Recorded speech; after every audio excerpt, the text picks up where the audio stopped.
It's Sway in the morning, only on Shea 45. Byron, I want my money. What are you talking about? Byron. Stop. Listen, we ain't together, okay? Teyana Taylor is here, ladies and gentlemen. You got to do that. You really get a kick out of that. Man, that shit, it was, I could not believe, like when I watched that movie, how well you played the annoying baby's mother of Bow Wow on Medea's Big Happy Family.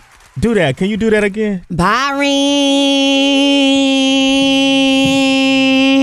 Damn, that's so annoying. Yo, do you know what I have to go through? Everybody's like, can you do that thing for me? I'll be like, no.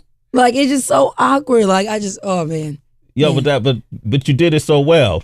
That's your new. You've had so many different. Teyana Taylor is here, by the way. 888-SHAY-45. You've had so many different claims to fame. Right. You know, that surrounds your name. I remember I met you years ago. Mm-hmm. I used to see you up at MTV a lot. I just seen you. You were always in the scene at an early age. MTV loved me. Yeah, right? Like, people loved me and didn't really know why. Does that fascinate you?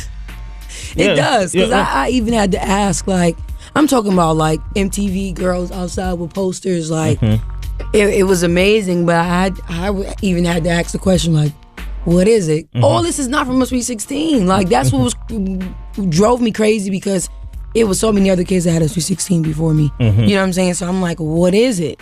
Must be the swag. This must be the swag. You from Harlem? I'm from Harlem. Okay, so a lot of swag is invented in Harlem, all right? You be created your own movement too. You know what I mean? And I think you kind of laid the blueprint.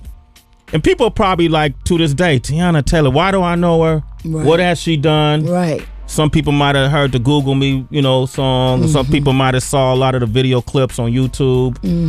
You doing choreography, dancing, but they can't pinpoint what made you, this famous person. What would you say it is? I can't even pinpoint that.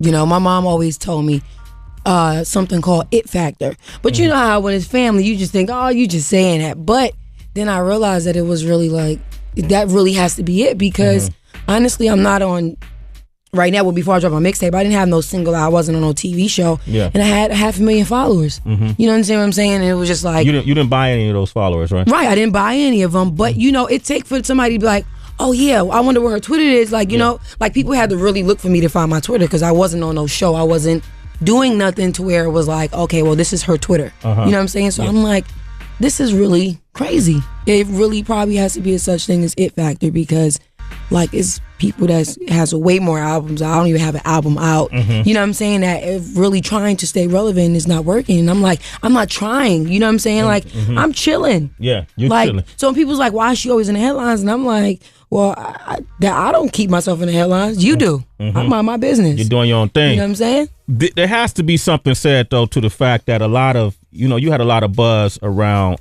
influencers in the music business. People that knew you for your talent first. You know what I mean? It wasn't that, you just, before they even knew you had that swag or that appeal or that it factor, people knew that you were, that you were a vocalist as well, right? Okay, so that's the initial reason why I think you got the buzz, but I don't think people knew. Like, you were wearing the tomboy thing before any of these girls were doing the tomboy thing, all right? Right. All right. Right? I mean, no, seriously, I definitely got I definitely got a lot of slack off that. Like I was pretty much being called gay and dykes and all types of stuff at the age of 15 for just dressing my age, like just being me. That's the lifestyle that was the kind of lifestyle I was living, like that I still live to this day. Sneakers, kicks, hats, and just that whole lifestyle. And it's like everybody's doing it, and now it's okay, and it's sexy, and it's in the new tomboyish kind of look. And I think that that's kind of unfair. I feel like since I'm so like, what do she do? Like, let me stay in my lane, you stay in yours. You feel what I'm saying? I feel like everybody's kind of like just stepped into my lane, but yet and still I'm the girl that nobody understand or nobody know, as they would say. As they would say. So you never were dyking or nothing like that? No. I was 15. It actually used to really just dispel all the rumors right here. Yeah, but it used to really hurt me, because it was like, I dress my age, I'm considered a dyke or whatever, but then I'm seen in the bathing suit, then it's like, oh my gosh, she's attention whore, she's trying to do this, and it's like, what? Like, so you're not an attention whore. It's like a damn if you do, damn if you don't. And that's what's sad, because like I said, I mind my business. headlines, and they keep me in the headlines. And it's so crazy because I was listening to this interview that Whitney did with Wendy, and Wendy was like, "Well, why you always, in the headlines?" She said, "No. I don't keep myself in the headlines. You do. I'm on my business." I said, "Ooh, all right now. You gonna take that, right?" Yeah, but she just said it so perfectly because then it made it make sense. Because I'm like, I don't just do stuff to make it in the headlines. You know what I'm saying? But yet and still, once again, I'm this girl. What do she do? What is she? She a rapper, she a singer, but I stay on everybody's blogs. Okay. All right. Teyana Taylor is here. You drink coffee, by the way? You got a lot of energy. Nah, I'm just excited to be here. You know what I'm saying? I'm excited to be here. It's Sway in the morning, only on Shade 45.